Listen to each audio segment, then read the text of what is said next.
Hey, it's Mark here, and welcome to the next edition of the Employee Survival Guide. This week, we're going to talk about the feedback I received from the previous article, Cancel Culture is Illegal at Work. When I decided to write the first article, Cancel Culture is Illegal at Work, I knowingly anticipated immediate judgment and backlash. In essence, I knew I was going to be canceled. That was the point. I was inviting debate about the entitlement mentality to cancel others at will. What I knew to be true was the lack of legal substance to the argument in favor of cancel culture being used and defended at work. How could there be? In order for any legitimate social, political argument to arise of future public policy and statutory initiation, there would need to be a foundation based on prior legal precedent. Without legal precedent, cancel culture supporters are just acting arbitrarily based on social passions. Passions and emotions are high, certainly. It is not my intention to criticize cancel culture, but to show the negative consequences of the unfettered and arbitrary bias and the impact legally. Yes, it is still illegal to cancel at work, and I invite any argument to support why it is not. I am listening, but are you listening to my question here? To ignore me is to cancel me. To accept opposing viewpoints is only wise, as it will convince opponents there may be a sliver of justification for cancel culture. All of our American legal developments that address social concerns always follow the same process, seeking a foothold in the rule of law. In response to my first article, I received several angry email responses informing me I was wrong about what is cancel culture and accused me of perpetuating whiteness. But none of the objections to the article provided a legal basis to support the continued use and protection of cancel culture at work. This is my point. Proponents of cancel culture are not even understanding the legal issues or just ignore them entirely in order to perpetuate their narrative. Social movements must have a footing in the rule of law. Otherwise, they do not and will not survive. Advocates of cancel culture never cite any legal basis to support its existence, but for the fact that it just is, and we should all heed to it. The future of cancel culture at work will definitely result in lawsuits against individuals based on reverse discrimination. Now, currently, only a select number of federal statutes provide individual liability, particularly 42 U.S.C. 1981. Section 1981, as it commonly is referred to, is a post-Civil War Reconstruction statute to protect and enfranchise early African Americans to own land of their own and to contract for business purposes, both of which did not previously exist. Today, employment lawyers, including myself, use Section 1981 to combat race discrimination in the workplace of any kind, whether brown, black, white, Hispanic, Latinx, or Asian.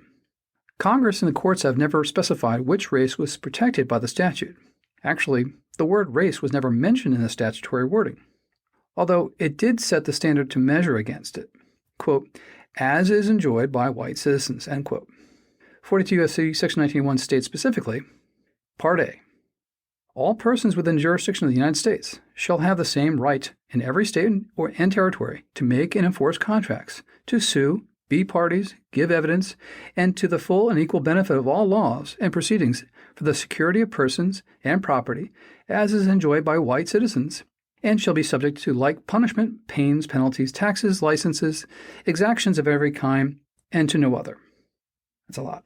Part B says, for the purpose of this section, the term make and enforce contracts includes the making, performance, modification, and termination of contracts, and the enjoyment of all benefits, privileges, terms, and conditions of contractual relationship. Well, that's a huge statement, too. Part C, the rights protected by this section are protected against impairment by non-governmental discrimination and impairment under color of state law, which just means the government's acting. Individual liability for employees who pursue cancel culture at work. Most people who pursue cancel culture at work do not realize they can be sued individually for race discrimination under Section 1981. This is commonly referred to as a reverse race discrimination case, but that phrase too is also not mentioned in the statutory language. To be clear, reverse race discrimination can apply to any race. Courts are responsible for this development and the use of Section 1981 to protect all races against invidious race discrimination. Cancel culture is invidious race discrimination. There is no legal argument to be used to say that it is not. In fact, the point of this article is to demonstrate the utter lack of foundational legal support behind cancel culture at work. After all, we derive our individual rights, liberties, and protections from the rule of law.